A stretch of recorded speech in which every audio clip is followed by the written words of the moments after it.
The recording is in progress. Back to you, Miriam. I think so.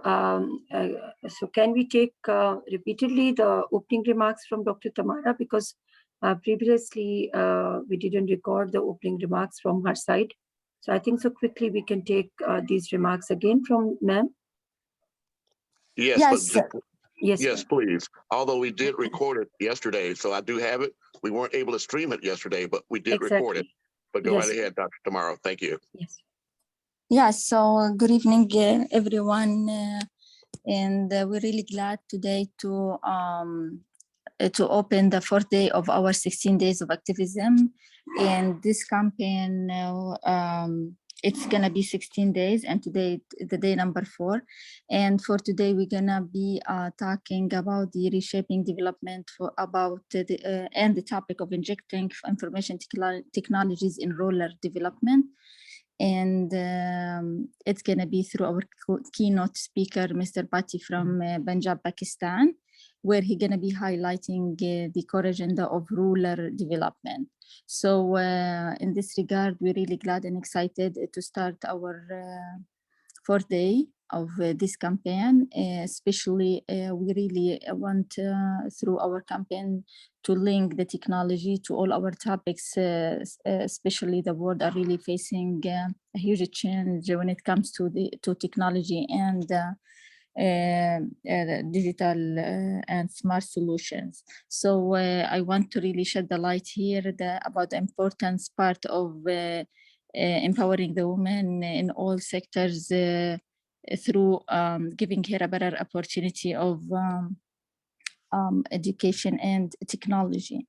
And we've been talking about education. We talked yesterday and the day before about education and about gender equality, because these two main goals of the Sustainable Development Goals of the United Nations is very, very important and core goals.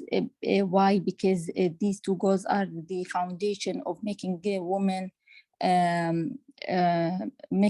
being involved and prepared for any type of empowerment in all sectors, from business to all the way to agriculture, or even in as entrepreneurship or any other sector.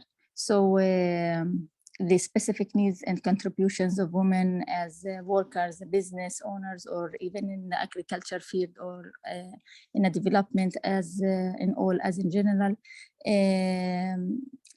needs to really addressing the measures to reactivate the capacity of the women. And I believe we need to make all the efforts between all the company and decision makers and government to make the woman really empowered in these sectors, and to prepare her through giving her the right opportunities to be in this field. So I would really also talk or shed the light today about the women in the leadership as well in these areas as well. We need to shed the light on these subjects, and to put the woman in a decision-making areas. So I'm talking in general, one after another, because it's all related to the development process for the development process that we're talking about, and the woman empowerment, which is going to be through the education and technology and implementing principle and procedures and offering guidance on how to promote all these important points for women's empowerment in the workplace, marketplace, and community. And also we need her to be in a humanitarian field as well, to have a good role and to put her in the right track. Also, all women needs in the technology field. Again, I'm not talking about it for the same reason, to be in the same level of men, to develop their marketplace skills, enhance their economic opportunities, agricultural opportunities, participate in informed decision-making, network, promote themselves as individuals, or simply to build their own life. Women need education and technology to participate in the modern world as well. So in summary and to conclude, I would say women need technology and the business, but yes, and education, of course, but the world is really more in need for women in technology and business, to proceed. So all in all, in general, today, it's going to be it's going to be a very, very important topic. We're going to talk about injecting the technology and the rural development. And again, we're very excited. I just want to again repeat one more point, which is to give the opportunity for women in STEM education, which is science, technology, engineering, and math. And that's gonna really give the woman the power and the good foundation to start anywhere. And when I said the technology, also we don't want to neglect the fintech. Fintech is an expression or vocabulary, means financial technology. So I'm talking in general for the women today, and yes, our keynote speaker gonna talk in a certain topic, but here as a Global Women Development Network, that's what we're looking for in general, and we should invest on that, let the women work and empower women and girls to pursue opportunities in this field. So thank you so much, and let's hear from our keynote speakers and our participants today. Thank you. Thank you so much, ma'am, and thanks for your very productive remark for the day 4 and session 4 of the 16 Days of Activism for Development campaign. So now I would love to have a quick round of introduction, because I have seen few new names with us. This is Dr. Suhail Nazar and M. Maseem with us. Kindly unmute one by one, unmute yourself and introduce. And we also want that our team members, which are joining us from day first, they can also quickly give your introduction to the new members as well. So we will be all on, same page. So Dr. Suhail Nazar, please unmute yourself.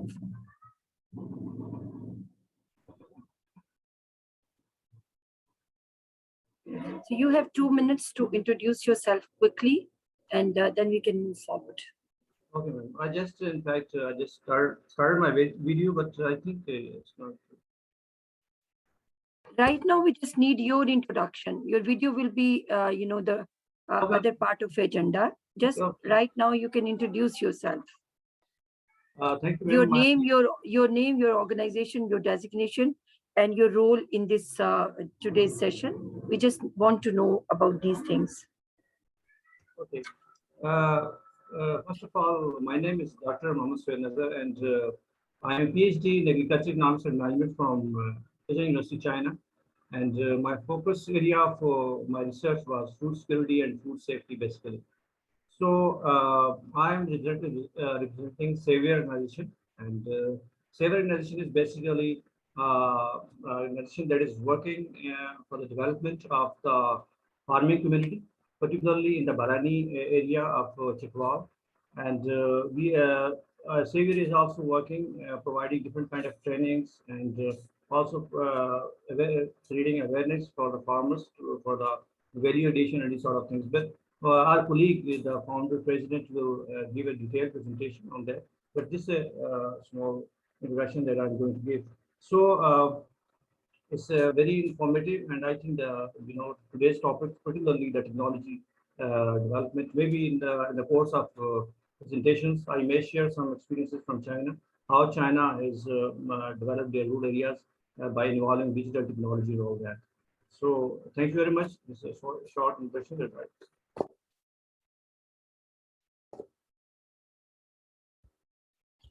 Thank you so much, sir, Dr. Suhail Nazar. And now we are moving towards M. Maseem. M. Maseem, kindly unmute yourself and introduce you. You have 2 minutes. Just your name, your organization, and your role in this campaign, please, by your organization. My name is Muhammad Misam Hassan Java, and as Mr. Dr. Suhail Saab has already told about the organization. So I am also a part of that organization, and by education, I am a student of pharmacy, and I'll be a part of the next session, which will be conducted. Okay. Okay. Thank you so much. You're welcome. Ma'am John, kindly, you can also introduce quickly to the new members. Then, everybody knows that, which sort of senior members are joining us on a regular basis to this campaign. Thank you. Great, thank you. Good day, good afternoon, good evening, everyone. I'm so happy to be here. My name is Joan Kerr. I usually don't introduce myself about my education, but I thought I would do that today. So I have a diploma in horticulture, and I have been a master gardener. I don't know if anyone knows what that is. It's a program where you have to have your education and with a group of people do service for the community for 30 hours a year in order to stay a master gardener. And it is a group that goes out into the community and educate people about horticulture. So that's one thing. I was also certified as a community development facilitator back in 1992 by the Intercultural Affairs, which is another name now. But they did international facilitation. So I have that, and I've been also have my diploma from the Academy of Sustainable Development, which is, that's probably back in 2016. And I'm also certified in aromatherapy as well. So the reason I don't mention those mostly is because I've spent my most of my life on practical projects, such as it's great to have a diploma, but what is a practical experience? So running a garden for 12 years and learning all of the things about what you have to do, all of the technology that needs to be used, how do you respond to them? How do you make business decisions to make them efficient? So those things I'm very proud of. On my own side, in terms of aromatherapy, I've developed my own line of products and sell them. I sell them wholesale. So that covers my sort of education. But like I said, I've been involved in a local, national, regional, and international basis of working on projects, work with multiple people. And and for those who don't know, I'm also the humanitarian advisor for the Institute for Electrical Engineers and Electronics. Puts me, and that have been doing that since 2009 as well as being involved in the ICANN, which is the policy-making body for the internet. And I was the chair for the not-for-profit, as well as being on joint campaign for sustainable development goals, which is a major group of the UN to have actions for the sustainable development goals, because we are in what they call an ECOSOC, Economic and Social Council organization. So I think that captures me. I do so much, so sometimes I tell different things. So thank you. Thank you so much, ma'am. And now we are moving towards Sir Kuret. Sir, kindly, you have 2 minutes to introduce yourself quickly, and then we move forward to the next participant. Hello, I'm Kurt Krueger, and I'm very happy to be here, and I want to be able to share great love and respect for everybody. I am here as a representative of the Peace Lab as a founding member, and it's all about bringing peace in all areas of life. One of the key factors is to be able to get women educated and to be able to have agriculture being able to be shared and distributed properly so that there is nobody that is starving or malnourished. When people look on the website, they can check out many different aspects of the Peace Lab. I am here also because this particular issue, there's a lot of stress, and we all, to effectively change things, we all wish to be a peak performer. And I started the Institute of Sports Psychology in Bombay, India in 1982. And that spread to 5 offices around the world. We then got into training business people and all kinds of people through the Success Systems International. And that was started in 1983. So I offer my expertise as stress management or peak performance practices and ways to get people inspired to change and to help others. Excellent. Thank you so very much, Kurt. We certainly appreciate that. Back to you, Miriam. So, Sir Heather Awan, kindly unmute yourself and introduce yourself. And you have 2 minutes, kindly. So, because we are shortage of time for the session, so quickly you can introduce yourself, Sir Heather.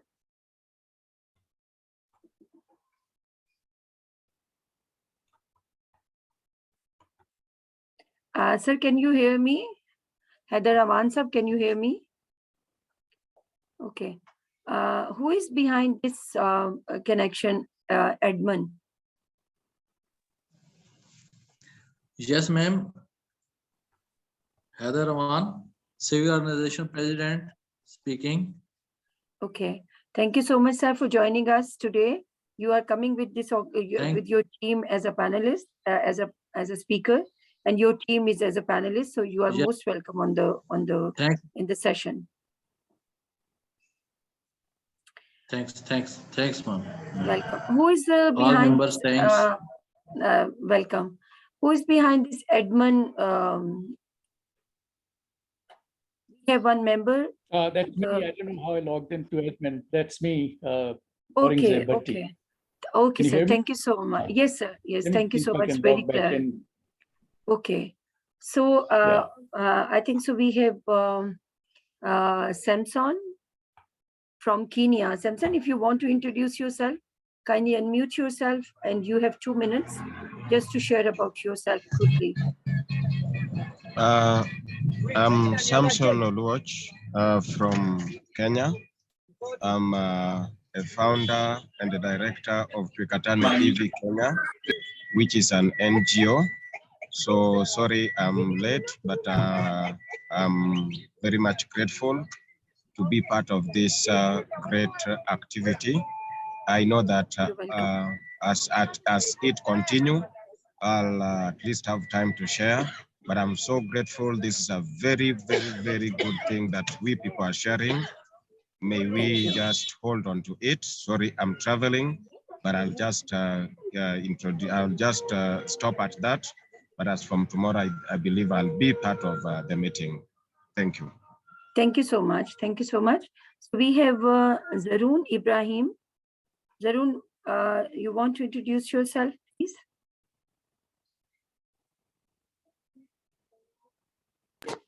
Ma'am, please give me 2 to 3 minutes. I adjust my camera, and after adjusting my camera, I come back with my video. Okay, so we can take your introduction at your session time now, because we have now our keynote speaker with us. And Sir Andrew, this is over to you to introduce today's keynote speaker. This is Rai Aurangzeb Bhatti. So you can invite him for today's session. Well, thank you, everyone. This is Andrew. Well, actually, I have to get used to saying his highness, Andrew Williams Jr. And I'm here in Los Angeles, California. I am powering this through the Andrew Networks, and I'm broadcasting from the Tongva people, the indigenous people. We want to make sure we understand that all the works that we're doing has impacts around the world, but it's the indigenous people that are making sure we protect our planet Earth.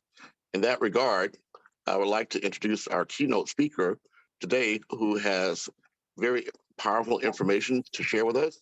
And rather than myself, I'd like for him to tell us the most important things he'd like us to know about himself and his presentation today. Thank you. Over to you, keynote speaker.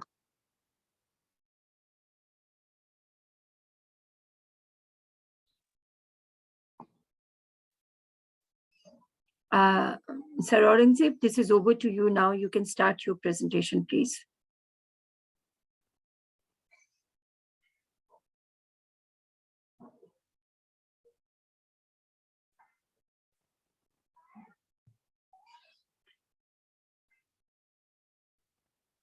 Sir Aurangzeb, can you listen us?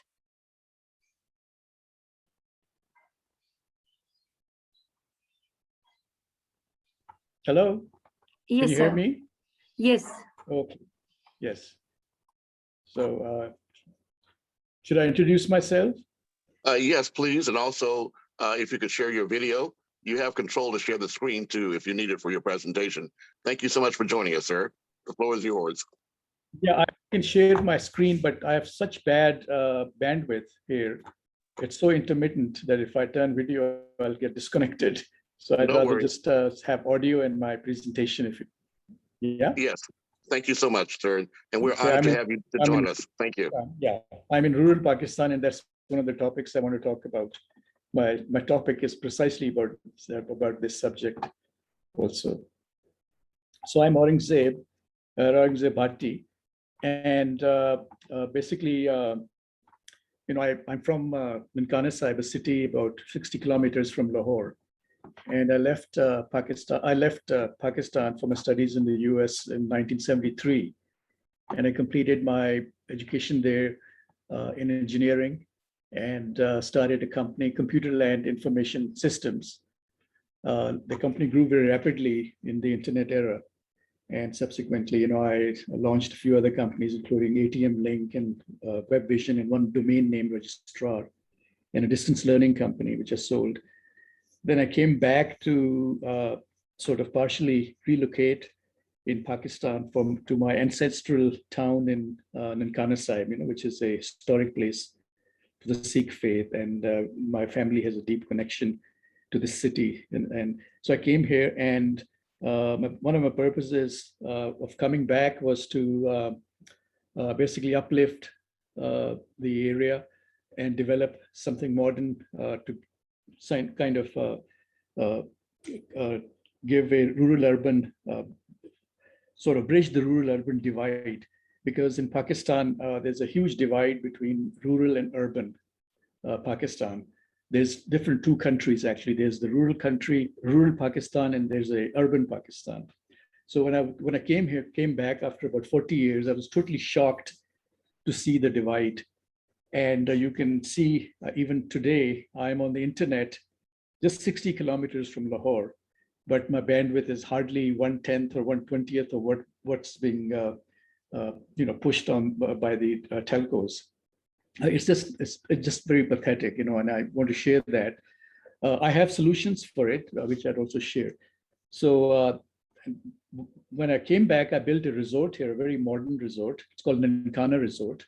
And also I built a botanical gardens and sort of a small agri model under the Nankana Meadows. And the idea was to introduce new plants and new vegetables and, sort of give a little different view to the folks here of what else they can grow and not just be captives of wheat, rice, and sugarcane, because we have these huge mafias in Pakistan that control that, and the middleman kind of controls the agriculture. So that's just in a nutshell why I'm here in Nankana Sahib. Would you hear me? Yes, we heard everything. Thank you very much, Oh, sir. great. Please, I was afraid that please continue. Ultimately You have a rapt audience locally and globally. Okay, wonderful. Yeah, I wish I could do it. So anyway, so Mariam, is this my time? Shall I continue with my presentation, or? Yes, sir. Yes, This is your, yes. and take your time. Yes. Yeah, Okay, take your time. Yes, great. So let me bring up yes. my PowerPoint, and we can then start. Just give me 1 second. Let me start this PowerPoint here.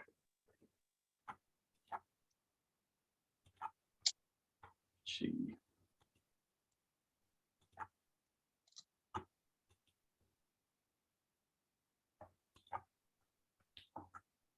Wait, where Where's my screen? Full screen. And in the meantime, I will just repeat that today's presentation is involving injecting information technology in rural development, which is important not just for Pakistan, but for the entire world. As we all know, we're dealing today with a new variant of the COVID-19 coronavirus, but we have to understand that we're going to be facing a food pandemic shortly, and we have to get back to local development and agriculture in order for us to have not a sustainable future, but a realistic future. So, Doctor, just let me know when you're ready to begin. Yeah, just one second. I'm still losing this internet. I have to reset my computer. Just no worries. So again, this is an excellent opportunity for us to revisit what Dr. Tamara introduced at the very beginning. It is in fact women that are the drivers of agriculture and the drivers of our communities. It's only when we're able to empower the rural woman will we be able to see any success in achieving the Sustainable Development Goals. There are 17 goals, there are 169 targets, but all of that has to be driven from a perspective of human rights. And it's unfortunate that in our lifetime, we were born into a world where human rights do not apply to women as well as men. It is now our opportunity and our obligation to make that change.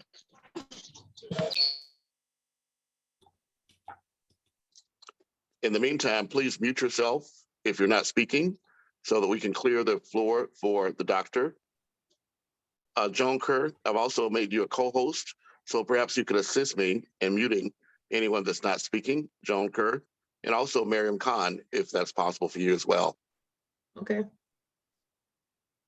Thank you.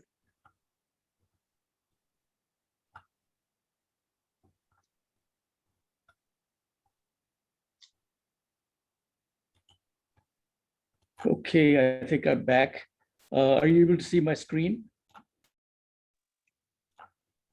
Yes, we are seeing your screen, sir. Thank you so much. Okay, good. I hope I can keep this bandwidth. It's just keeping my fingers crossed. As I said, I'm just 60 kilometers from this huge city in Lahore, which is supposed to be one of the most advanced cities. But, the rural countries are totally left out in the dark. So anyway, I gave my background. So let me move on to the agenda. I'll give you a little bit about the Nkana Resort and what I built here and then Nkana Meadows. My plans for expansion next year. I'll try to stay very, very brief on these two topics, but then I'll cover a lot more on the problems that must be solved in rural Pakistan and how fourth generation internet and a decentralized economy can solve these problems. And then I'll discuss some use cases for this. So, and the reason I'm very comfortable with IT and blockchain technology, so that's why I took this topic on, and I have a passion to try to use that technology to solve some problems here, even though it's all uphill. But I'm pretty determined and resilient in that. So here's my resort in Nkana, and the meadows around here, which are small botanical gardens and some shops.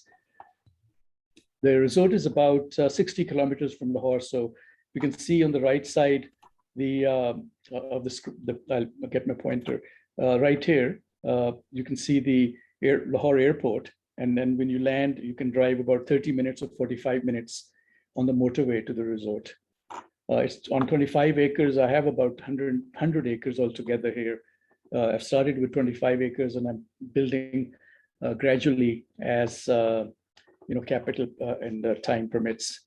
I have a man-made suite, the man-made lake, some guest suites, conference rooms, restaurants, stables, botanical gardens. And so it's a fairly elaborate investment that I did.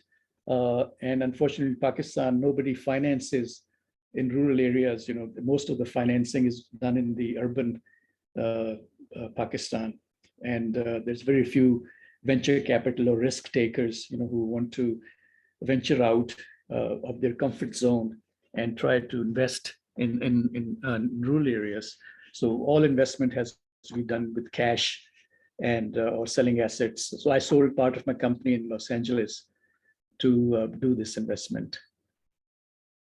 So my plans for expansion, now that I've built the resort and it's operational, is to launch the concept of commercial kitchen gardens.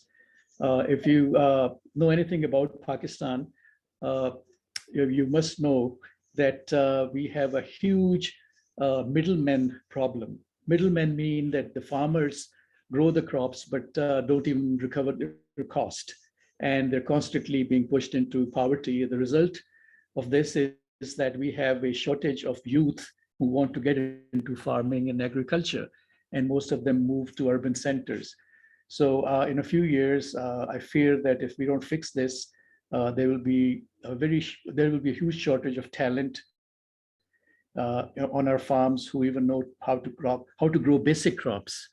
And my mission is to try to get the younger folks and particularly all the women folk, who are unemployed in Nankana and these areas, to get involved in kitchen gardens and start participating in agriculture from the ground up and diversify into more organic farming, more produce farming, and not rely on large crops which are called cash crops, wheat and rice and so forth.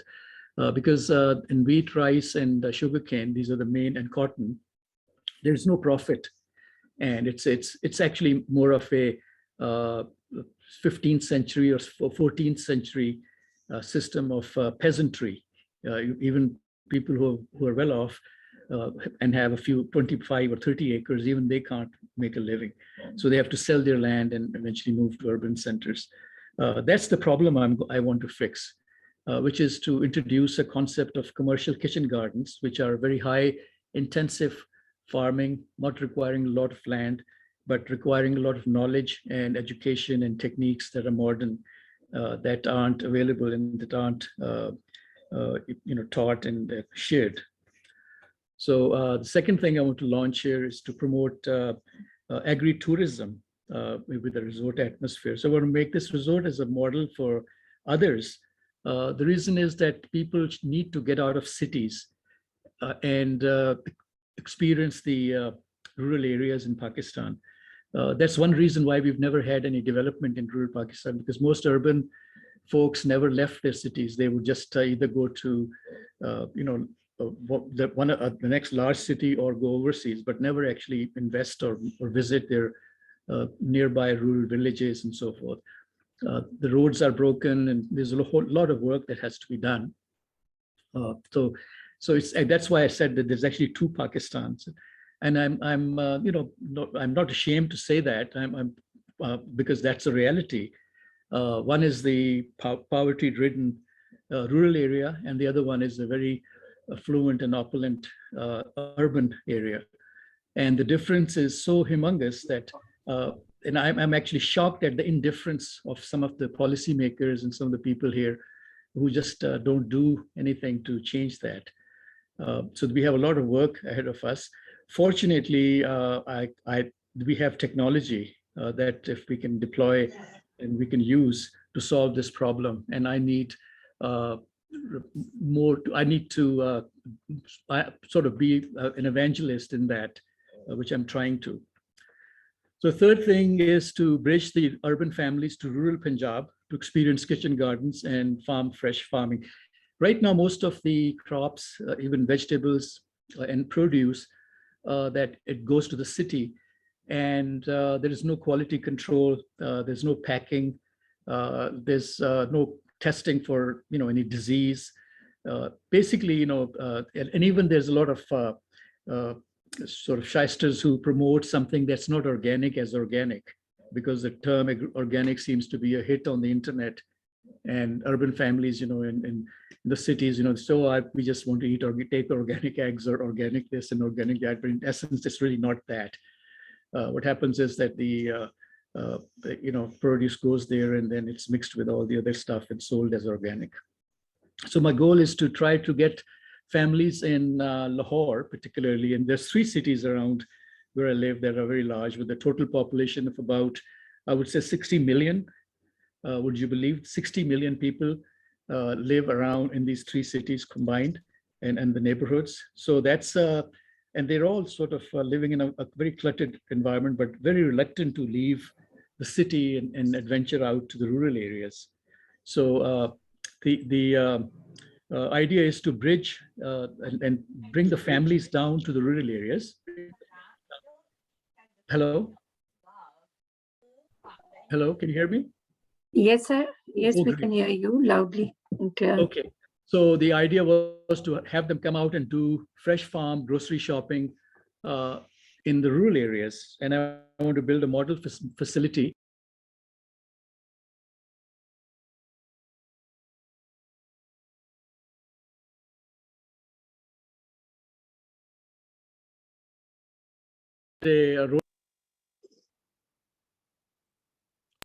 Hello? Yes, we're here, Doctor. Please go right Okay. ahead. I was trying to mute everyone else. Now, unfortunately, muted you, but please go right Okay. ahead. Thank you. Okay, so I'm trying to build a roadside market, farmers market on the modern models, where local farmers and even urban people, who are interested in leasing kitchen gardens and produce, can actually market their product without going through the middlemen. So that will be the first model, will be right on the roadside by the resort. There'll be about 50 or 60 shops, and it'll be all in a modern setting. So the fourth is a platform for the farmers to sell direct to urban consumers without a middleman. So that means trying to train them in building websites and use Facebook for marketing and those type of techniques. And the fifth is to educate farmers and urban dwellers with hands-on modern knowledge and skills on kitchen gardens. So we have a training center. We'll teach how to, determine which crops to grow, how to pick up seeds, and how to plant, how to irrigate, how to fertilize and manage pests, and then harvest and pack and sell. All of these things are very much needed for the farmers of Pakistan to be free of the middle mafia, which kind of controls all the wealth. If you know Pakistan's economics, you'll know that we are the 5th largest food producer in the world. And but unfortunately, the people who produce are the poorest. So the mentality is a trader's mentality. And I want to use technology to empower the producers by giving them access to decentralized marketplaces, decentralized financing, and decentralized models of even having access to equipment and implements. So this one is a typical model garden. It's a kitchen garden on 3 acres. And you can see that it's got all kinds of crops, and there's initial investment that goes in. But once it's there, it can produce, empower the farmers a lot. Here's another example of that. The idea is to give them a sense of what modern farming is and what greenhouses are, because they are reluctant to take risks. Very few people have greenhouses in the rural areas because they just don't know how to, and they only can grow crop that is just directly hard to the weather, tied to the weather, and that means that they don't get the right prices. The prices in farming and produce are always when you can manage the market yourself and not let the market decide. So which means that if you create off-season vegetables in a greenhouse, then you can get more profit and a better return. The roadside farmers model is something that, again, I said it's about 50 shops, very modern, and there'll be garden supplies for seeds. Right now, there's very little access that farmers have to seeds, basic seeds. So if you want vegetables, you don't know what quality of vegetable seeds you're getting.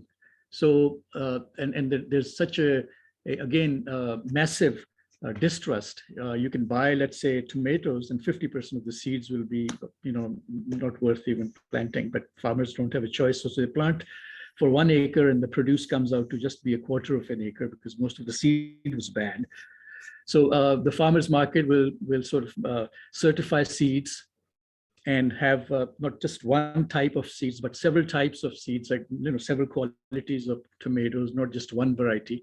Similarly, several types of vegetables, all different varieties, and not depend on just one variety that the distributor wants to push, which is exactly what they do. Okay. The training center with horticulture, gardening, farming, reference materials, books, and internet facility, on-site experts that can give practical advice to people who want to come and learn about a certain crop or a certain vegetable or a certain pest that has attacked their crop. And of course, market selling, areas for selling the market. We'll do promotions for sales and marketing on the net initially, and also Facebook and Twitter, and do promotions for fresh farm tomatoes at 50% the price of the rural area. And that's really a win-win for the rural folks as well as the urban folks. For the urban folks, because urban folks now pay about 5 times the price that the same produce is available just 60 kilometers away from the city. And the reason is basically the middleman. So if the folks know about these markets, then they can drive out, have a picnic, and bring their family and get a shopping cart and do their weekly grocery and go back. And it's a win-win for them because the same, let's say, a tomato in the rural areas, again, 6 to 7 times the price of what's being sold outside in rural areas. And so now they can save, not just buy produce for the week, but also have a nice trip outside of the rural environment. And the last important thing is the rental of garden equipment and implements. This is a big problem in Pakistan. We're the 5th largest producer of agriculture and produce, but yet we are the poorest in technology in that area. Very few farmers even know about things like tillers or weed killers or wood chippers. Or mini handheld tractors. These are little basic stuff that you find in China everywhere, and it's relatively cheap. But for some reason, which sort of I sometimes am baffled, that nobody invests in these in Pakistan. All that's available is large tractors owned by a few large companies, and they push their tractors on credit to these farmers who can't even afford basic maintenance on these tractors. And for that, they give loose credit because they not just sell the tractors, but they sell spare parts and sell fuel and all kinds of. And at the end of the day, when all is said and done, all the profit that the farmer has winds up in tractor repair or repair of implements or paying off the debt on the tractor. So, and even though the farmer never needed the tractor in the first place, but the marketing wizards here are so creative that they shove this tractor to the farmer. And they book their sales in the rural areas and do whatever with the money, but they never reinvest in this area, and the farmer has to live with this tractor, which becomes obsolete in 5 or 6 years, and they go into debt. So there is practically no intensive farming equipment available in the markets, and that is something that is just shocking. There's a list of about 20 implements that I got from other, just doing basic research in countries like Thailand and Malaysia and Indonesia and China and other countries. And all of those help to improve the yield, increase the yield by several fold. It also helps sort of the farmers become more productive. They have less injuries. Their family can spend more time on the farm.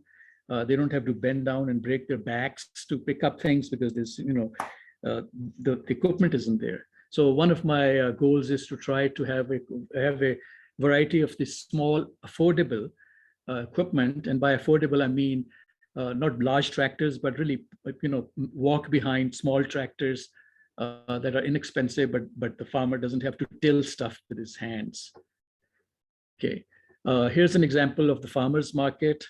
And the left side, you can see is a sort of a model where, the urban folks would come and see the ambience of the resort as well as enjoy the market.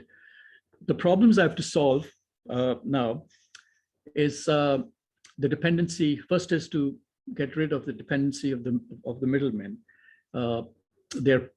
Obviously, I covered that the farmers are not paid for their produce, and the mafias like sugar, wheat, and rice have a chokehold on what they plant.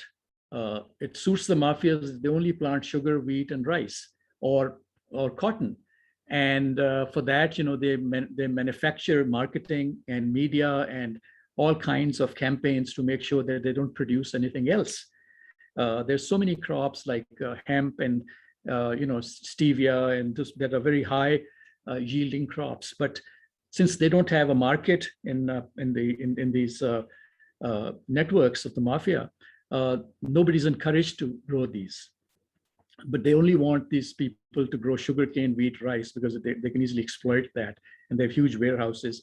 So when the crop comes, the typical model that happens is that just before the crop enters the market, that all the media is purchased by this mafia, and they start advertising that there's a bumper crop and the prices are going to drop. All the farmers get scared and they rush into the market and sell their crop at dirt cheap. Once they've hoarded the crop, they sit on it for a couple of weeks, 3 weeks, and then all of a sudden they say, oh, there's a shortage of the crop. And then the prices go up threefold. It's a very manipulative market, and it's been going on for, ever since I remember when I even was a kid. I used to hear about these things in Pakistan, but I never had the first-hand experience. But now that I'm involved here and I talk to people and try to help them, I see the real drudgery that these people are in. So the other thing, the problem I have to solve is to create financing for crops and implements. And that's a big issue because banks don't lend to farmers in Pakistan. This model was also the same in Africa, but a crowdfunding using blockchain kind of solved that problem. Not 100%, but at least gave a breather and some competition. For example, in Pakistan, just in the rural cities where there's all these farms, all banks have branches. It's not that you don't find bank branches here, but those are just collection centers for all the earnings that the farmer makes. And once the banks have collected the money, they send the money to their urban headquarters, who then lend it to large multinational companies and large industries who where the risk is very low, but they don't lend anything to the farmer. And their behavior and attitude with the farmers is so horrible that even though that they're using their money, they don't even many banks don't even have sitting areas for people to come and wait. They don't even have waiting rooms. So they find, so it's a collection center. It's a money collection center, and the money is collected and then siphoned off to the headquarters, who then lend for automobiles and all this other kind of stuff, that consume gasoline and imported cars and so forth. So that's one of my challenges, is to create a model of financing for crops and for implements for the farmers, so that they don't have to depend on banks, because banks here will not lend to farmers, period. Next step is the training, intensive farming training, and I've discussed that already, to create some centers for teaching farmers how to use little things like basic handheld tractor or electric or diesel or petrol or battery cutters and chainsaws and things like that, so they're not hacking at things with their axes just like 100 years ago. Most farmers still use the same tools that they did 100, 200, 300 years ago. Very few people have access to modern tools like even a basic chainsaw or a leaf blower or something like that, which is so common everywhere else in the world. The next item was that I want to tackle is that to create a model for transparent pricing and market mechanism, and that could be done through we have wonderful IT tools to create distributed websites that share pricing and also the amount of crops. The farmer then kind of has visibility into the real crop, real output, real yields, and not just whatever the media publishes. So we need to sort of create this decentralized market for pricing that there's complete visibility. So for example, if the tomato is being sold in Lahore, which is the nearest city, for 50 rupees per kilo, and the middleman is asking 5 rupees a kilo. So that information has to be available to the farmer to say, wow, he's going to make 10 times more. At least he can start negotiating. But as a first step, and the second step would be to find a way that he can sell the product and the produce directly to the market and not bother with the middleman. And bridging urban households to rural farmers market is through creating incentives and programs where we involve schools and colleges and universities to kind of come and work, and in return they can earn produce or some mechanism that gives them a reason to come here and get involved with local farmers and share even techniques the farmers can teach them.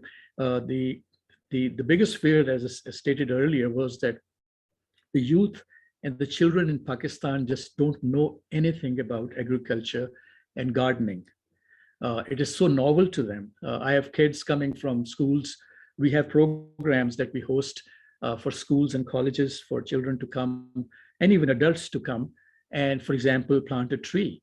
And so it's so shocking that they don't even know the basics of planting a small tree or plant or seeding or what fertilizers to give to where. They can't use basic implements like rakes and things like that. So it's a big problem in Pakistan. I can see that brewing because as this aging of the rural population happens, of the people who grew up in farms and now are getting older, their children are not working on the farms because the children want more convenience or more leisurely life, and the urban lifestyle provides that. It provides them, for example, transport and smartphones and cell phones and internet access and all kinds of things. In the rural areas, they hardly have any entertainment. There's no internet access in many places, and if it is, it's so slow and pathetic that you can't even see a video or anything. So that's one reason why there's this flow of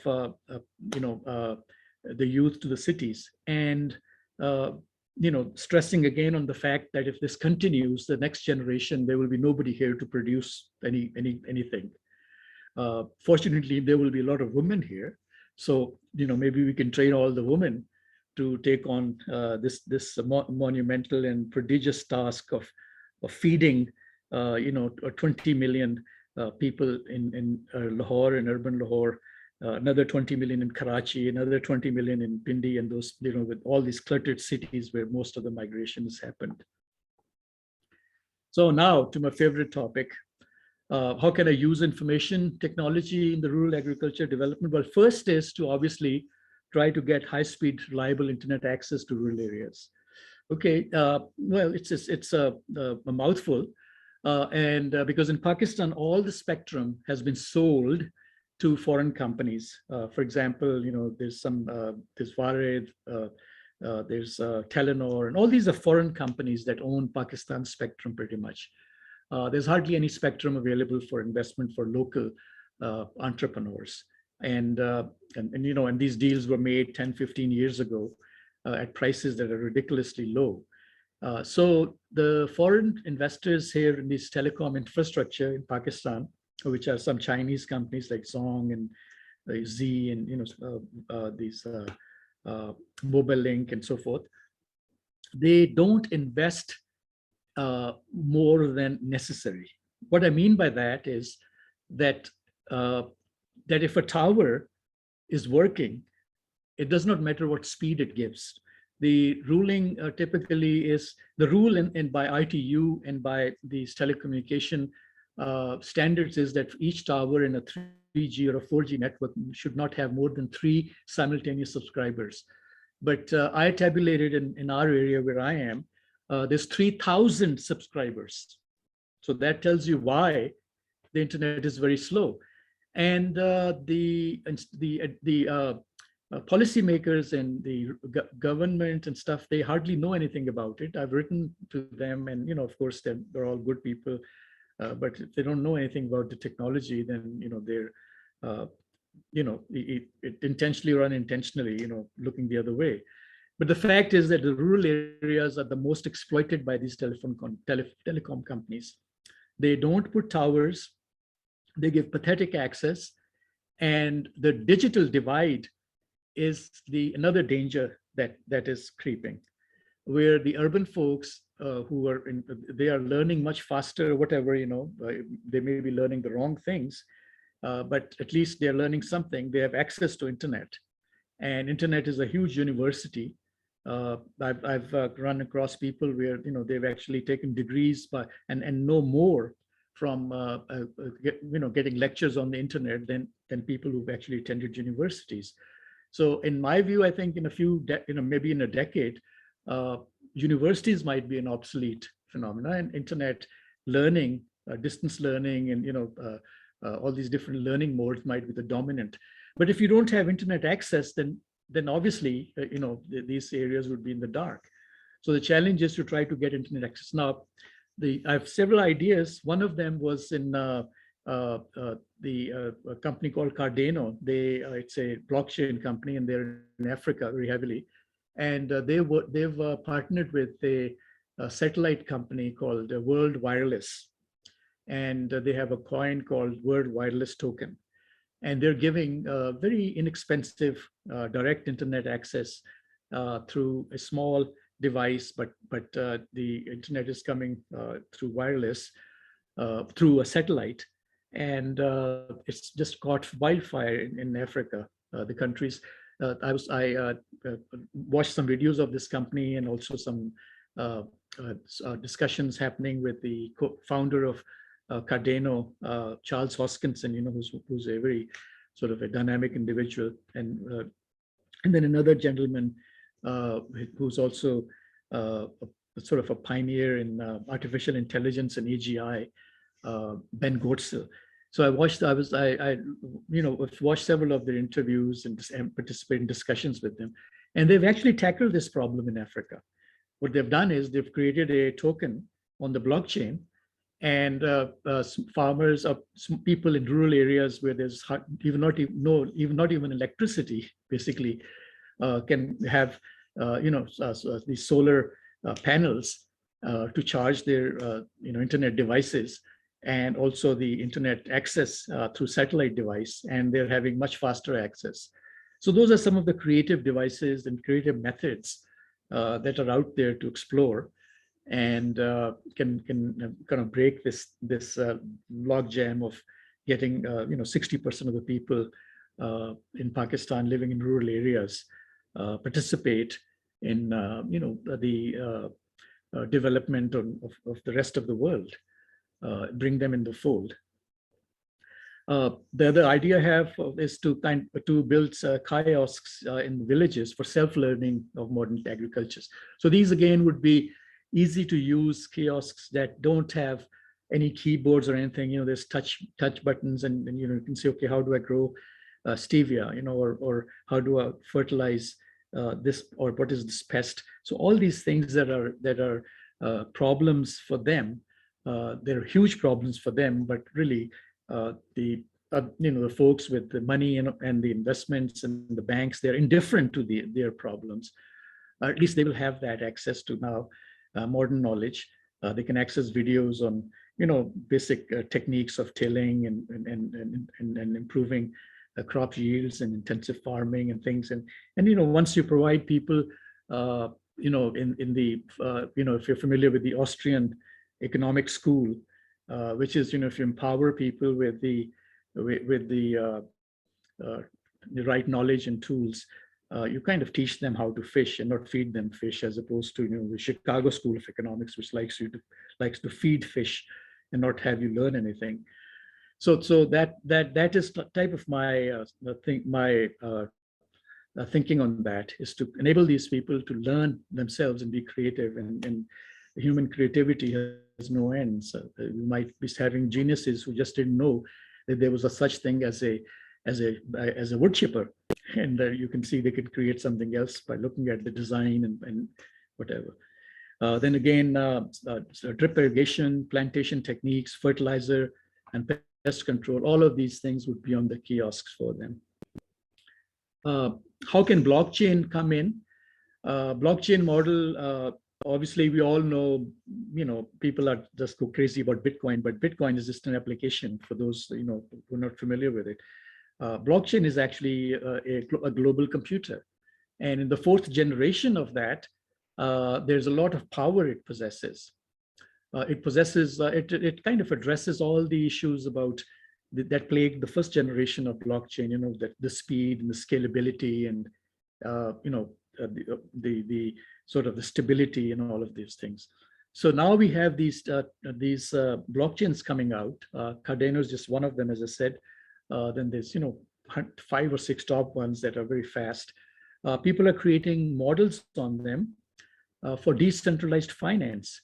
What is decentralized finance? That means that you can do crowdfunding for a small project with just a computer screen, and you just publish your. So if you know the model that existed, typically in a typical crowdfunding, there's a lot of work that had to be done. You had to create a website, and then you had to create a mechanism to receive money, and then you have to link banks to it, and then you have to do all kinds of things. So most people never opted for the crowdfunding model of the past, like Kickstarter's model. So it did work for some, but and that too in the urban, sophisticated environments. But in the rural, God forbid, it would never work.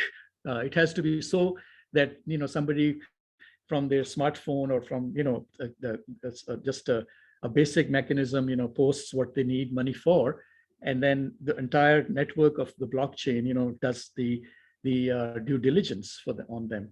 For example, everybody who becomes a member of the network has to have a decentralized ID with fingerprints and authenticated land records and all of these things. So you're not dealing with a flake. So if somebody in Canada, and there's many people that I've talked to would love to finance farmers here, but they live in Canada. What they're all looking for is a transparent way of sending the money or providing the funds, and then finding some mechanism of diligence, as well as make sure that there's proper governance around the use of the funds, and the project is implemented according to a plan, and there's transparency in that. So blockchain allows you to do that through a combination of smart contracts and decentralized finance and stable coins and many other mechanisms. And also all this very little frictionless, there's no friction. In other words, transferring money from Canada to Pakistan typically takes 3 to 4 days. And that too, they chip off funds on that side and the chip funds on this side. And by the time you send $100, the farmer receives $20 because $40 or $80 in transaction fee and this fee and that fee and paper printing fee and, pushing button fee and keyboard charges and all that, they take away all the money.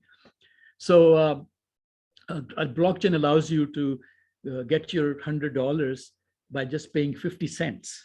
And that's a big, of course, now the finance companies are threatened by this. So that's why you see all this regulation talk going on in the US and the IMF and the World Bank, and they're all trying to put their arms around this new, digital decentralized economy.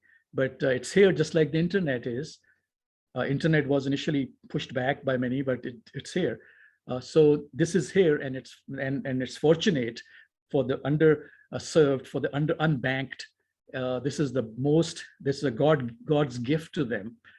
They just need to know the people who are well-intentioned and good-hearted, they need to know that this technology is there, and they can develop solutions to create funding models and to create purchasing models and crop insurance models, equipment financing models, implement rental pools, and all kinds of things. So that's kind of, there's so many other use cases that I can discuss on that, but I think I've covered the big ones, which kind of are equipment financing. This is a big one. It means, you know, that somebody who has 12 or 15 acres of land doesn't need to buy a tractor. They can, you know, access one through one of the pools, and the internet, the blockchain technology can ensure that, you know, they have the right to that equipment at the right time, because all the funding of all the stakeholders in that lending model is governed through decentralized autonomous organizations in the blockchain. So the people who are on part of the network, then, you know, they can access a tractor and they're sure that it's going to be there. And if they don't get it, then they get a reward, and the person who's supposed to give it to them gets the penalty. So there's a self-governance model. That's one. The others are, of course, you know, crop insurance, very simple. Nobody insures crops in Pakistan. And you know, they just don't. I've asked 2 or 3 banks, many companies, and, you know, they just kind of are so indifferent to that. But yet everybody insures automobiles, and everybody insures, you know, things that you know, are in the urban center. Like even, you know, people have dogs insured in the city. But here, a farmer's crop is not insured. So the farmer takes his risk.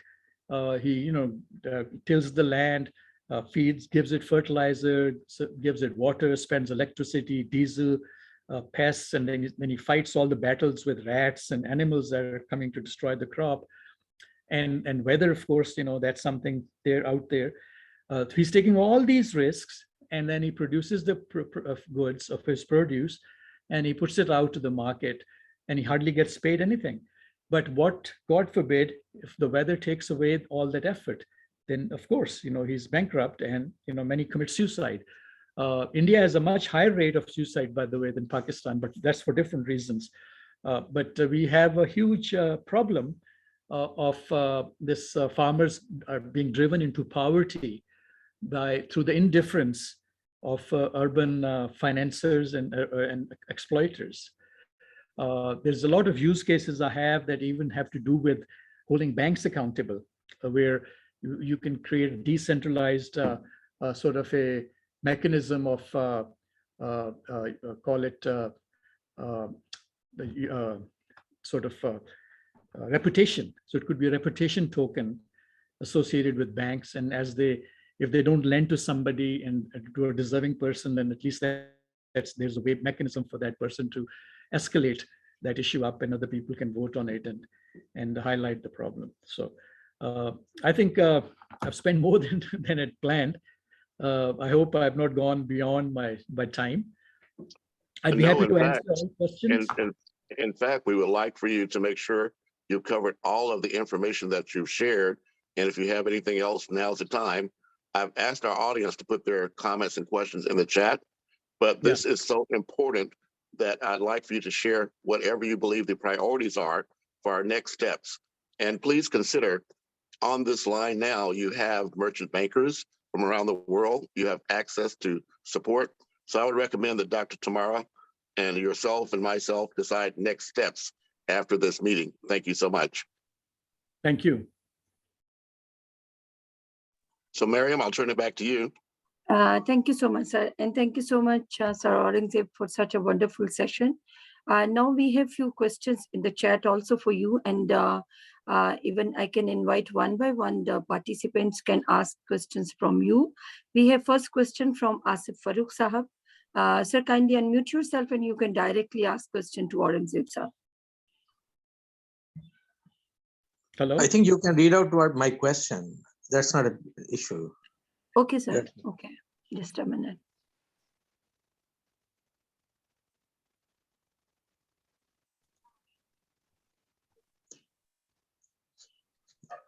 Well, I can now say directly.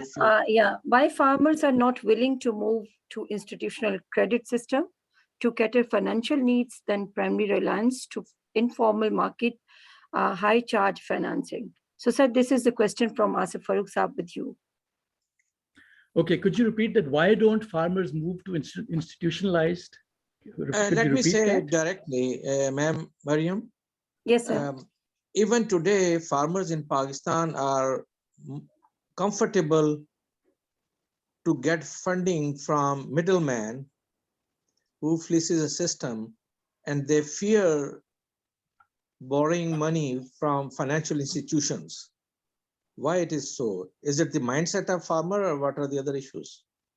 Very briefly, it's the other way around. The farmers have no choice but to go to the middleman because the banks don't lend to farmers.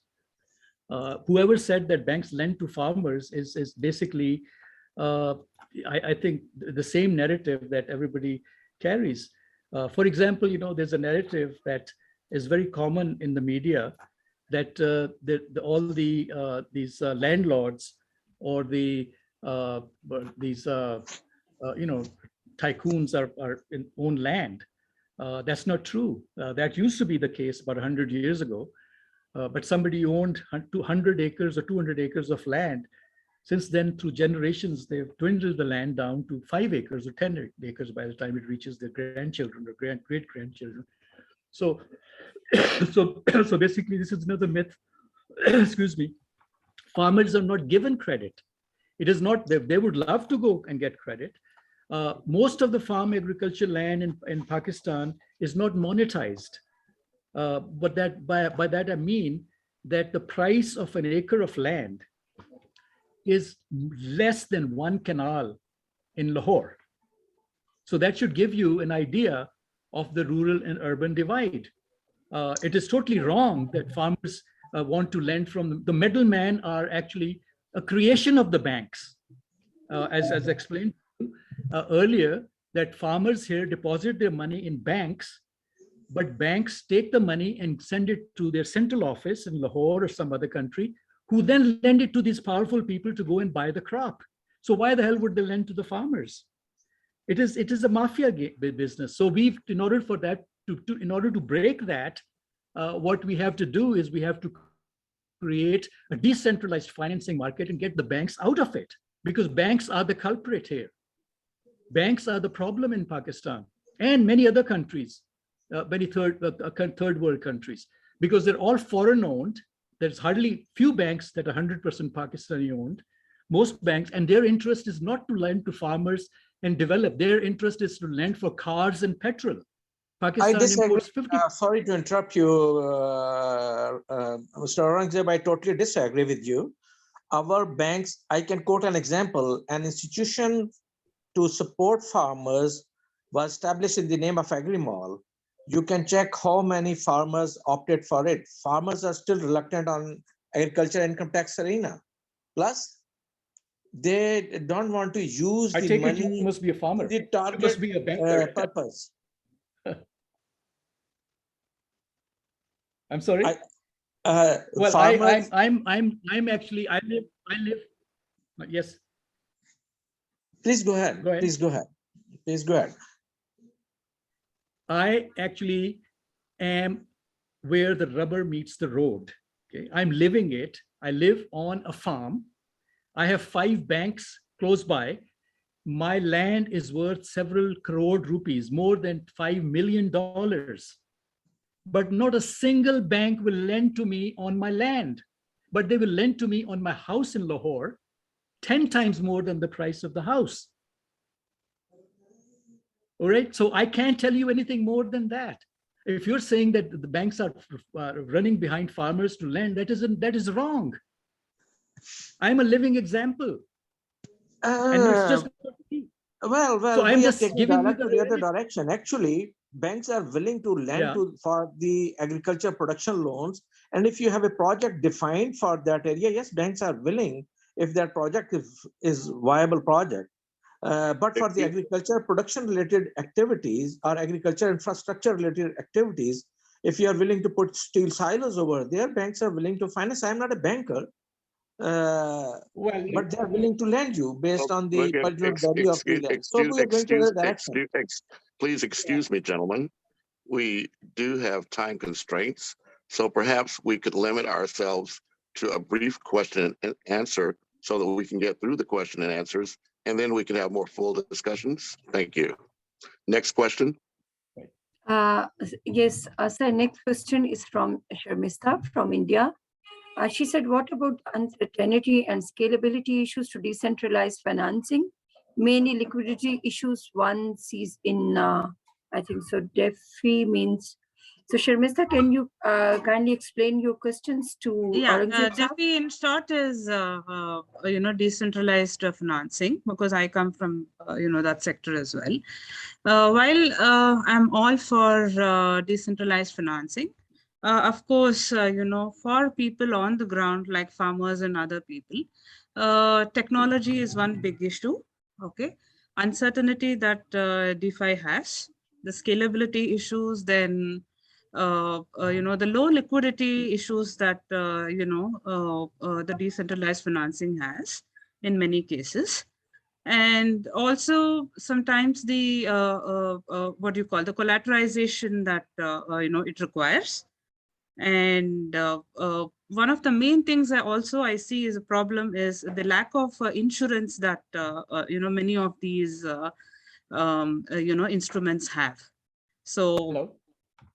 I think I lost the voice. Okay, I'll go a bit slow. What's your question, please? I'll go a bit slow. I'm so sorry. So I was just talking about, the disadvantages that one can find with decentralized finance. Okay, like the lack of insurance, then the kind of collateralization. I'm sorry. Repeat the question. Yes, Sharmista, he understands the background. Please submit the question. What is the question? The question is about the disadvantages. What about the low lack of insurance that one sees in decentralized finance? What about the scalability issues that one finds in decentralized finance? Thank you. Basically, if we can explain the uncertainties one can find with decentralized finance. Well, thank you. However, thank you. However, for the purposes of this meeting, I'd like us to focus on the discussion and the outcomes before we end this, and then we can follow up perhaps later with things that are related to the discussion. The issues brought forth are so important, I think we need to focus on the solutions. Thank you. I'll turn it back over to you. Thank you so much, Sir Aurangzeb Saab, for this wonderful session from your side. And thank you so much for joining us as a keynote speaker of Day 4, Session 4 of 16 Days Activism for Development campaign. Thank you so much. Now I would like to invite, and you can also kindly stay with us, and we can take you during the closing remarks as well. Thank you so much. So now I would like to request our next panel and next team is the Savior Organization from Pakistan. And the head of the Savior Organization is Mr. Haider Awan. Sir, kindly unmute yourself. First, you can introduce your team, and then you can start your discussion. And for your session, I think so you have already distributed time with each other. So we can quickly, taking your comments from your team, especially the video which you have shared with us regarding your work. We love to see this video also. Thank you so much. So it's over to you. It's Haider Awan. Thank you, ma'am. Good evening, everyone. I am Haider Awan, President, Savior Organization all over the Pakistan. First of all, very thankful to all the organizers of the event, especially thankful Ma'am Mariam, managed the all event nicely. I am also very grateful to all my seniors, doctors, teachers. I am very impressed. Thankful from care my heart of my Honorable Senior Dr. Sayyid Iftikhar Shah Sahib, my guided and my teachers also working with Agri-Byte and with their guidance improving agriculture in future. I hope they will be always there for my support and guidance and also experience all of my guys. How I shall share what we are doing and what we'll do in future in fields. All of my organization basically promoting a lot of things based agriculture. We are connecting trainings or farmers working on different crops, new food plants and food value additions. We are also conducting event and different activities, all agriculture universities and agriculture departments and festival arrangement, actually with nature's attachment, all peoples. This already attached Mir Ali Shah Agriculture University, Rawalpindi, Faisalabad Agriculture University, Peshawar Agriculture University, and NERC National Agriculture Research Center. That is one of largest agriculture center of Pakistan, Federal Area Islamabad. I am in Chakwal, Barani Agriculture, my city Chakwal. Barani Agriculture Research Center is already scientists are also attached. Everyone is Pakistan training session event, three big event, all festival, peanut festival, fig festival, olive festival, and grapes festival, peach festival, all event activities, different trainings and organic products and organization successfully. In future, inshallah, all work my Dr. Umar Habib and nice person, my team, Umar Aslam. Request Umar Aslam, please video and explain all work saviors, and thankful all participate. Dr. Umar Aslam, please video launch. Assalamu alaikum. First of all, thank you, Hyderabad, and thank you, Dr. Umar Habib Saab, give me this opportunity to speak here. I play video after the sharing the view of Muhammad Ahmed, because I have a young leader from Pakistan who is running Global Peace Chain, a campaign on all over the world. So please, Sir Ahmed, please open your mic and introduce yourself and share your views. Thank you very much, Honorable Speaker. I really appreciate the presentations we are being given here by very professional and experienced people who are running different initiatives. I really am glad that, because this type of informative sessions are covering up the issues the entire world is facing. I see it's a great privilege for all of us and the audience for getting more learning and getting more knowledge about the ongoing crisis around the globe, which really is affecting all of us together, creating more dilemmas. And I would say that honorable speakers and the professionals have really stressed upon the global challenges we are really affected by. So I would just share a couple of things which we really are pursuing from our end as a young leaders from Pakistan, and we are really very much committed to achieve UN SDGs 2030, because it covers the entire situation the global world is really facing. So my name is Muhammad Ahmed, and I'm a founder and director of Global Peace Chain. We are an international organization, and we are cultivating a culture of tolerance, inclusivity, interfaith harmony, and preparing young leaders to combat the challenges which are really common, which really are affecting our communities. So just coming to the particular point, because I think there's a time constraint, so I will just go with 2-3 minutes, which are really very important to discuss here. as we have really great mentorship and guidance from the professionals here, from the mentors here, I see that we are striving to combat global challenges we are really facing. So I would just emphasize more on UN SDG number 16, peace and justice. You would be glad to hear during even this terrible pandemic, we the young leaders have been very much committed and striving to combat the challenges which has been really created by COVID-19. So starting from zero hunger, no poverty, and climate change, you would be glad to hear once again that Global Peace Chain, our initiative, is really pursuing really hard to unite young people under single umbrella. And we are not talking about only the policies making strategies, apprehension things, but we are also talking about the implementation of the social initiatives which are directly related to the common human being. So cause of the global poverty, hunger, everybody here knows about very well about the crisis we are facing and the reasons which are really being caused upon. So we see that global poverty is being created by the following factors, which we say war and terror, unemployment, poor infrastructure, climate change, a lack of education, a lack of employment opportunities, access to justice.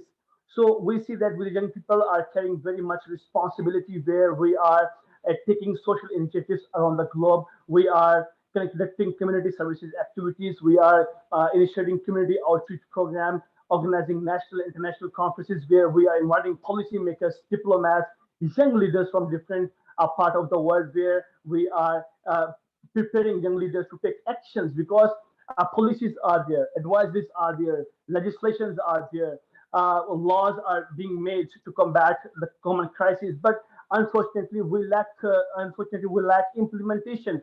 Let's just talk about war and terror, which is really creating lots of displacement, terror, and killing the innocent human beings, which is really creating lots of destruction in our societies. I just talk about the common figure. According to my expert, I would say that just see at a global perspective and the figures which we have been given by the very credible sources that 80 million people are suffering from hunger every day. You just talk about the Yemen. Yemen is facing worst humanitarian crisis, and almost 60 million Yemenis are really suffering for like proper food, and they are going through a massive hunger crisis. Let's talk about our partner, our neighbor, Afghanistan. Since they were the topple of the Afghan government, the Taliban are now ruling the government here. So we say that we have been told that Afghanistan is actually not going to the great humanitarian crisis, and 38 million Afghan are really on the brink of losing everything. So the international community, like UN, like WHO, UNDP, UNHCR, and other renowned institutions, they really got lots of responsibility to tackle the challenges which are the underdeveloped, the poor countries, the countries who are far from are facing. Let me just be very honest to all of you. Institutions are there. UN has got a budget of billions of dollars. There are many other contributors as well. You know, the seven big powers, they are trying to contribute to combat the crisis we're facing, and they are trying to achieve UN SDG 2030. But unfortunately, what I see that the implementation really lacks. The institutions which are supposed to create a ground for the humans to have equal access of the resources, they are being failed to really give them, because we see that UN actually being dominated by the various powers, and they are not trying to really being very much effective. Yemen war, you have seen children are dying, women are dying. In Afghanistan, we the neighbor have closely witnessed that Afghanistan is actually being a battleground where many powers were coming. We have seen bombings, air strikes, but there was never a tangible solution for the welfare of the Afghan people. Even Joe Biden said that we were not doing for nation building. I see such type of statement from a responsible head of state is really being very much ridiculous. And I see we as a community society, we as a stakeholder, we as young people, we are not further tending to the international organizations. We are taking self-initiatives. In pandemic, you would be happy to hear our foundation, Global Peace Chain, which have 3,300 members around the globe.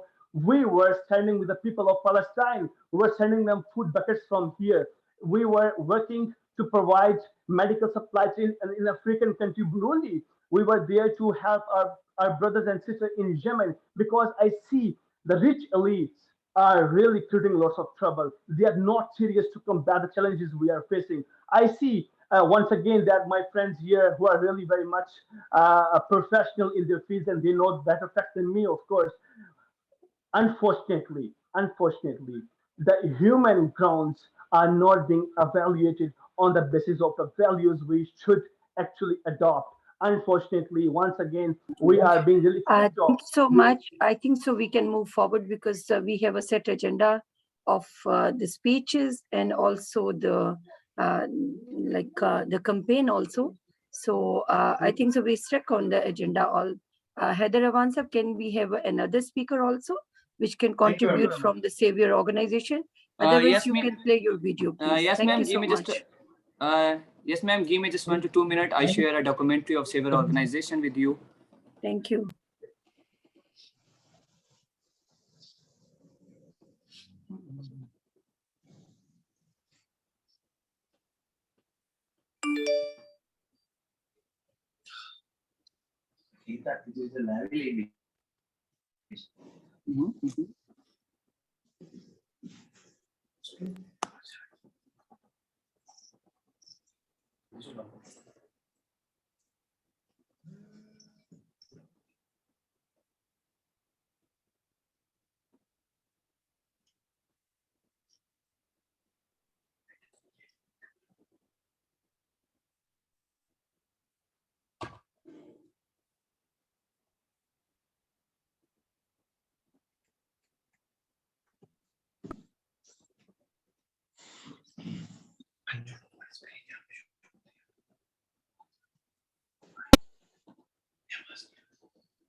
Agriculture related.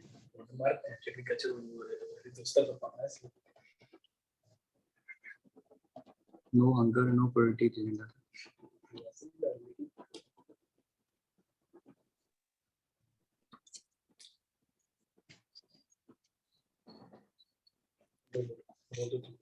Thank you so much for this fantastic video. Yeah, thank you very much. So, thank you so much. Doctor, yeah, I would like, yeah, Dr. Sohail, yeah, I would like to add few words, something the work of Savior we are doing. In fact, the main focus of the organization is go back to the nature. And one of the most important thing that we plan to do in the future is value addition in the agriculture sector. The reason is, if you see in Pakistan, there is a 30% post-harvest losses of the agriculture produce.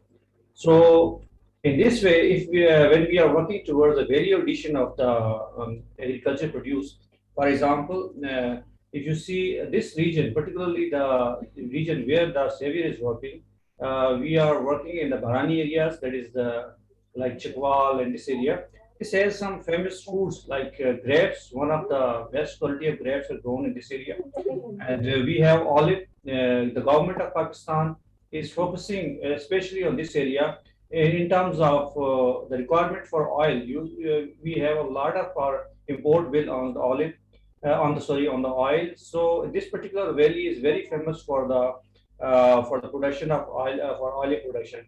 In terms of olive production, there are a lot of byproducts that can be produced by the olive that can increase the income of the farmers. And on the other side, we can reduce the post-harvest losses.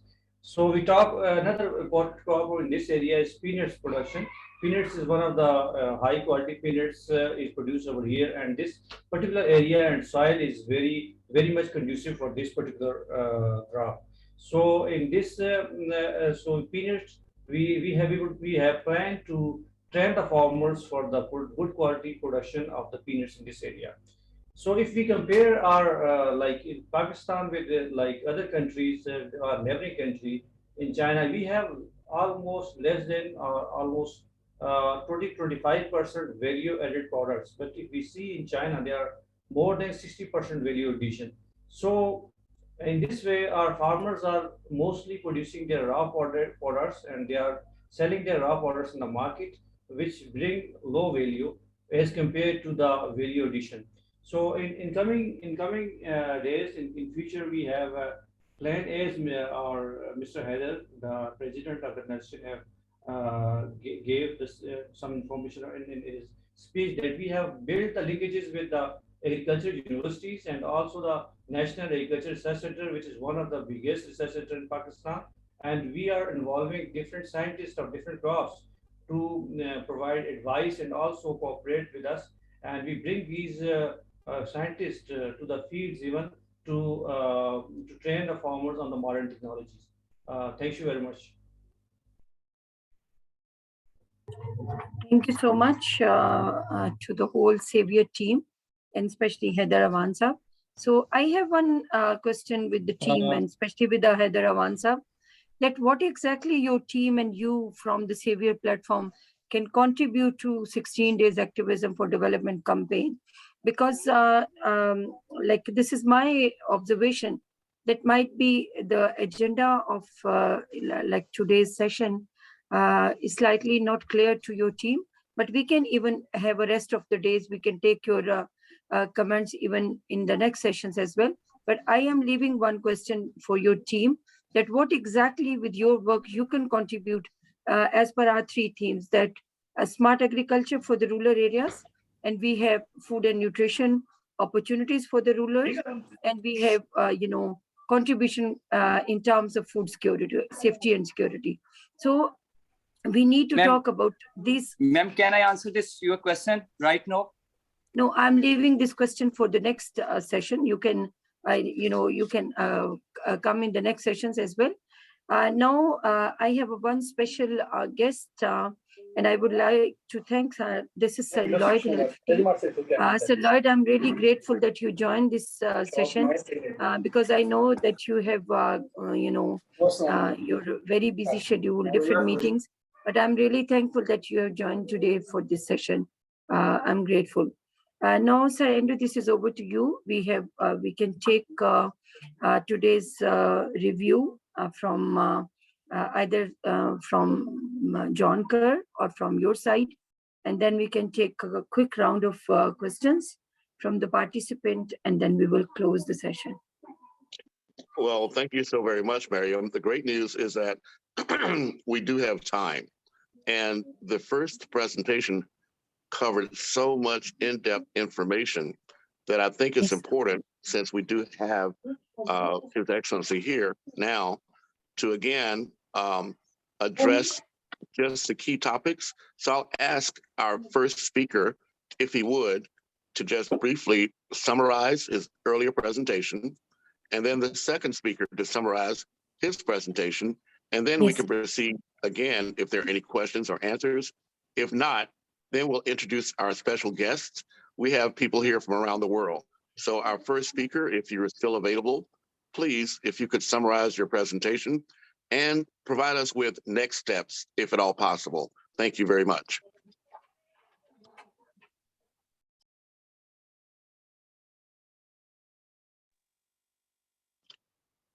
And if not, no, sir, he's with us. Okay, very good. Yeah. So basically, just to summarize, thank you very much for the opportunity again once more. But to summarize, I think the issues that we're facing in development and the bringing up of rural areas, especially women folk also, is execution friction friction in execution. And that is that there are many plans that are created, and most of the sort of programs and projects are in binders, and even if they leave the shelves, they really never make it down to the bottom because of a centralized choke of systems in our part of the world. And that has to do with centralized, very powerful centralized markets who decide, what's going to happen. And those markets, unfortunately, have existed in the pre-information age. And Pakistan has not really benefited from the information age to disrupt them, just like many other countries actually have. So my point of this was to really highlight the fact that many people just living 60, 70 kilometers outside urban centers have very little internet access and have virtually, just a sort of a life being dictated by a few powerful, including banks and mafia and so forth, and they're kind of a hostage. So to break free, we have to use some out of the box thinking, some disruptive technology, and it's not going to be easy, and it's not going to be overnight. It will be a process, and the process would require participation, from like-minded, like-hearted people, including people in Pakistan, not just overseas. And we have to create a sense of first get rid of this mindset of indifference and address the problem. And also, and that's the only way we can address the problem, at least locally. Fortunately, I have a lot of friends overseas, and they're more sympathetic and are willing to help more than people here. So we have our challenges in Pakistan, but they're not unsurmountable if we apply technology in the right way, by just basic stuff like providing, thinking about a way to get internet access to schools in rural areas and colleges and households, so that the women who work at stay home, the internet is such a huge source of knowledge. There's so many ways that you can earn, come up with ideas to leverage assets that you may already have or have access to, and apply those. But if you don't have that basic stuff, then you are just limited to watching TV talk shows and stuff that's being propagated and polluting the mind. And the second thing we have to do with these technologies in the rural area is to prevent a migration of the youth and the younger folks out. So that's my summary to this, and my efforts are to find the right models and frictionless models. I am very, very particular about success in this. I've noticed that if you create friction in delivery, in execution, then all the plans just fail. So we might have to take slower steps, but deliverable steps. Yes. Thank you, Joan. Could you mute the people that are not speaking? We do have Haroon's hand raised, but I have not yet myself had a chance to address any of the things you mentioned, but I do want to say, let's see if I can do it. I do want to say that it's important that we have a common understanding of the language that you're using. As I understand it, what you mean by the difference between friction and traction, you mentioned earlier there's a disconnect between the policies that are made at the top and the understanding or even awareness of the people at the bottom. I do want to address that issue because it's not just true in Pakistan, as I'm sure we do have people here that are from other parts of the world. As I mentioned, I know in particular Kenya, there are similar challenges that we're facing. But even here in the United States, even though, of course, I'm just a citizen of the United States, I have to offer an apology to Pakistan on behalf of the United States, because for so many years, we have been demonizing anyone that is technically not in the best interests of the United States, but this pandemic is showing us that we're all connected worldwide. So I'm willing and able and committing myself to work with you to address these issues, because earlier this year in Juneteenth, what it's called here, June 19th is the day when in 1865, the last of the enslaved Africans were actually notified that they were free. But there was a study done showing that here in the United States, in the 50 states, none of the 50 states were even halfway to achieving any of these sustainable development goals. Not only that, but the ones left furthest behind were those people of indigenous descent, African descent, and Hispanic descent. It's very important what you said, that there are people around the world that are willing to assist and help what you in Pakistan. But the reality is that I believe it's important that you adapt what the African Union has adapted. They have adapted a project called the Diaspora Legacy Projects. There are people from Pakistan around the world, as you said, in Canada, the United States, and Australia, around the world.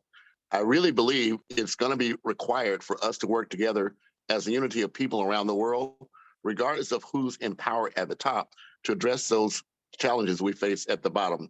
But I'll defer anything else. I think Haroon had your hand raised, and then I'll turn it over to the next person that would like to comment before we get to our second speaker. So I'll open the floor for Haroon. I believe you had your hand raised.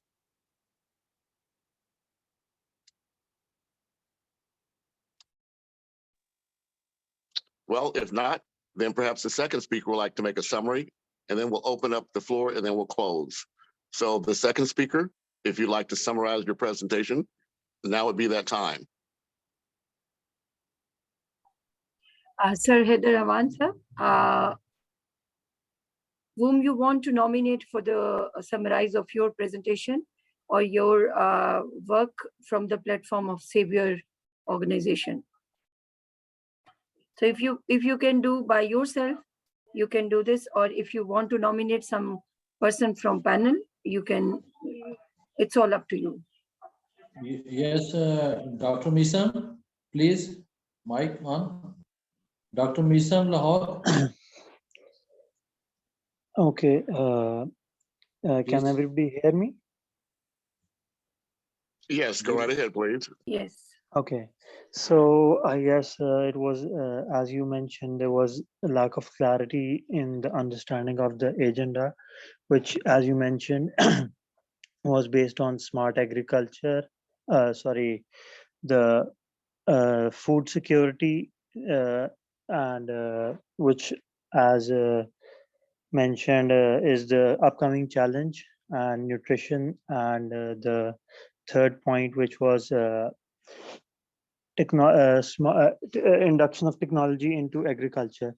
So basically, I guess with regards to saviors, it's all the three things are there in place, like smart technology and is there, as I would to some extent disagree with the first speaker with regard to access to internet, though it's he might be true with regards to his location, but there are places where it's available.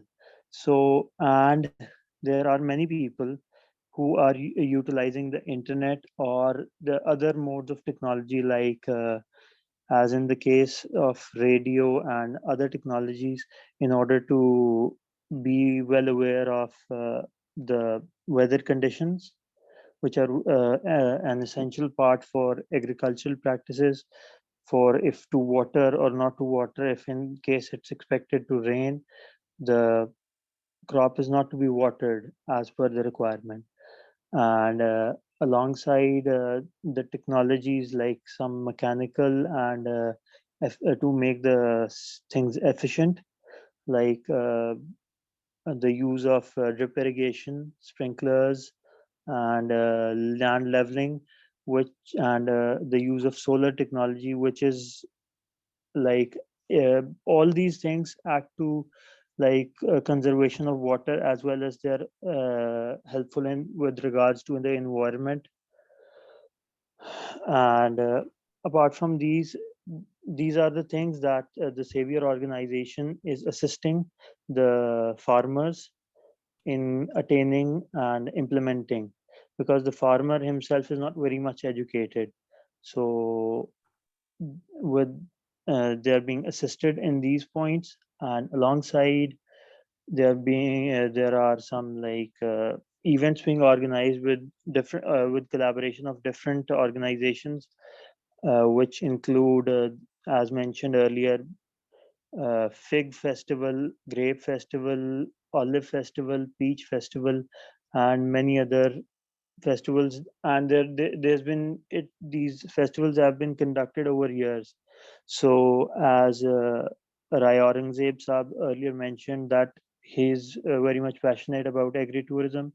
So Saviors is also working on this, and maybe this can be a good avenue for collaboration.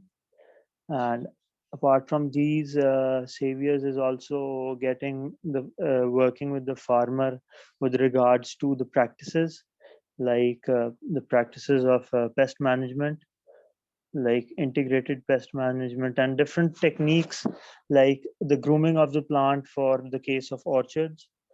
So it's assisting the farmer, and it's encouraging the farmer as well to focus as on value added products, like instead of growing the conventional, as the first speaker I would again mention that he said, instead of going on the conventional crops which are a monopoly by the like these big people.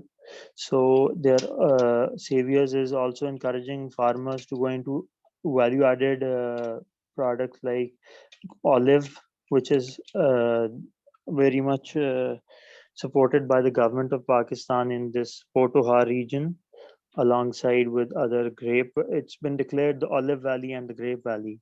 So along with that, there are also some. Excuse me, sir. Thank you so much for your summary. However, today's focus is on women participation in agriculture.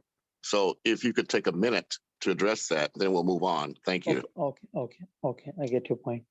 Okay, with regards to women empowerment in this point of view, like in academic as well as in the field, women do play an important role.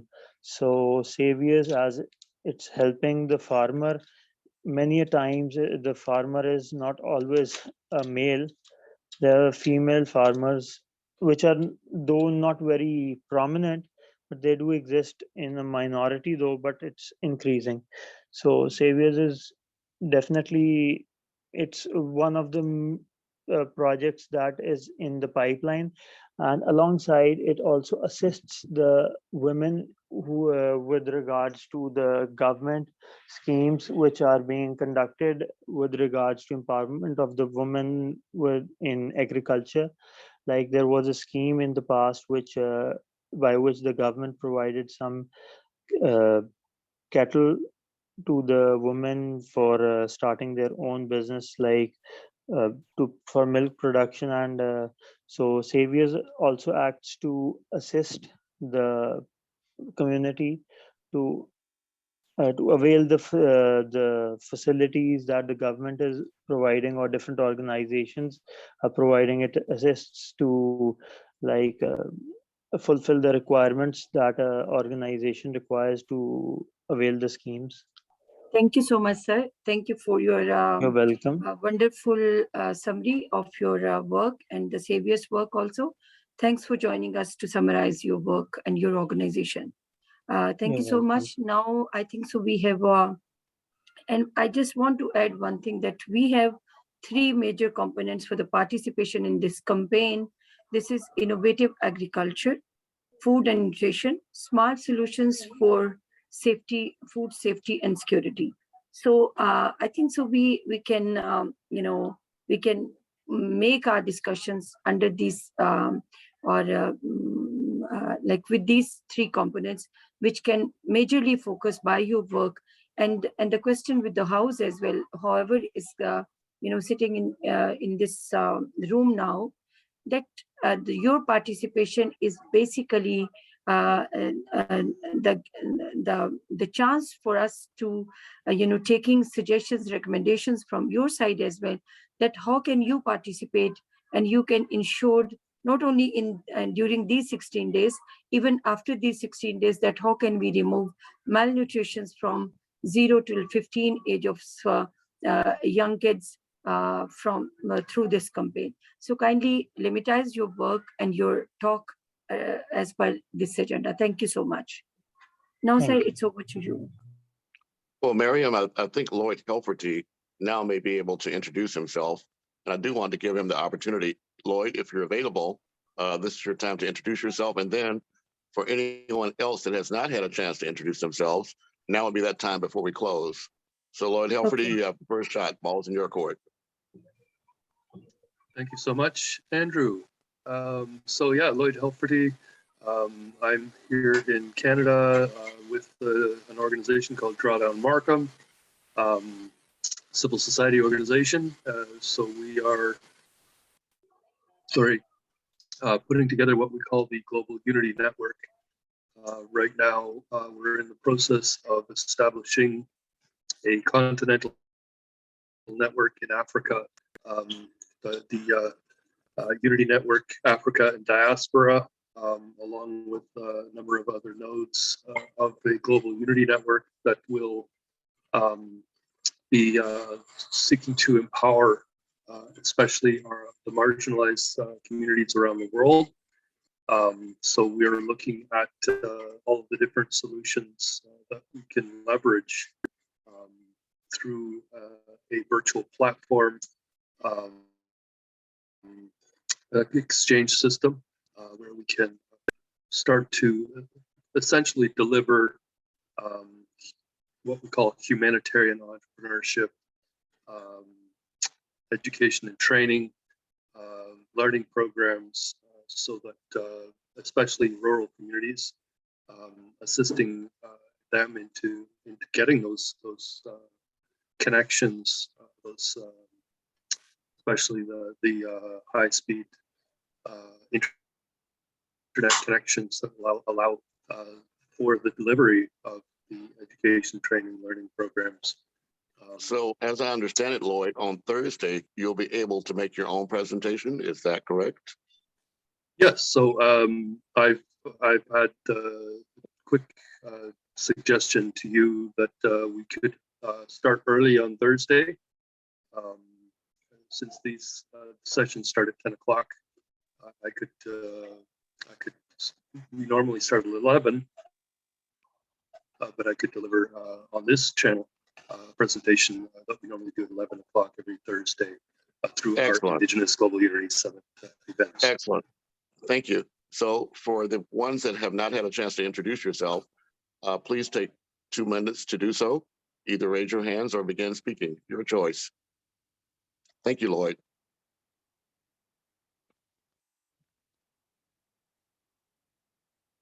Well, if there are no comments, we'll move to close. Oh, Joan Kerr, please go right ahead. Hi there. I just feel compelled to say this. When we're listening to solutions, the word local sometimes is used in terms of geography, but it also means that, you know, the local community is part of the decision-making process, and that we have to be so careful not to replace a large centralized system with local centralized systems, and that the community, the women are not just part of a process, but that they are part of the decision-making process as well.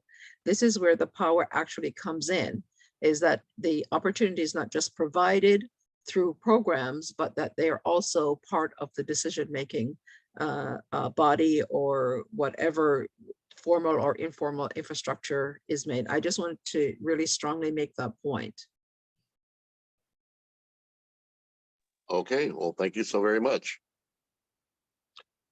So again, for those who joined us late, if you can, please enter your email address. If you have an organization, please enter that. And I'm going to move to close unless there's anyone else that would like to make a comment now? Yes, I just want to announce another day. Tomorrow we have one of our sectorial head. We have the food and agriculture sector here in Pakistan, and we have the VEDIP program under this food and sector head.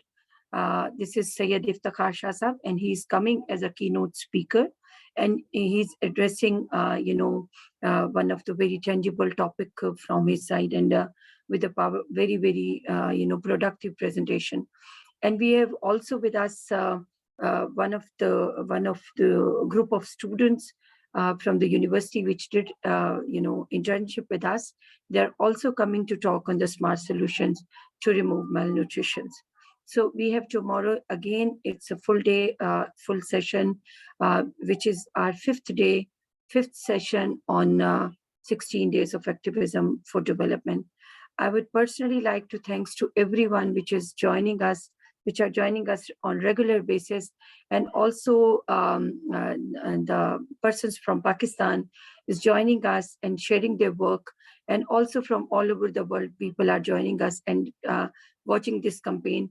This campaign is not only for the 16 days activity. This is the campaign to start one of the tangible projects to remove malnutrition in real means from all these countries which are coming to attend this campaign with us, because we are going to compile, and we are in process of compile each of your word on the regular basis in shape of a bigger document. And our consultants like Ma'am John Kerr, Lloyd, and Rai Aurangzeb, and Asif Farooq, and a lot of other names which can, sit together to compile this project to send towards for the implementation and execution from this platform. So I'm really thankful and feeling very much honorable when on the regular basis we are coming here and we are sitting together, we are discussing so many things, and we are moving towards one by one, after one another day, that we are moving towards our goal. So thank you so much for your contribution, your time, your efforts, and your, especially a very serious concern towards this agenda. Thank you so much. Well, thanks everyone for joining us. Also, Miriam, I'd like to ask if we could begin to have members of our IT and media team to participate with these events, because in addition to the audience that we're reaching on live stream, the idea is for us to package these professionally, and we could add this as part of our International and Indigenous Women's Day conference for 2022. And to answer everyone's question, yes, this is a part of an ongoing series that began earlier this year. It's not just a one-time thing. You also need to be aware that this is every year celebrated. These 16 days are celebrated around the world from November 25th through December 10th, ending on the International Human Rights Day. So again, this is just a preparation for a continuation.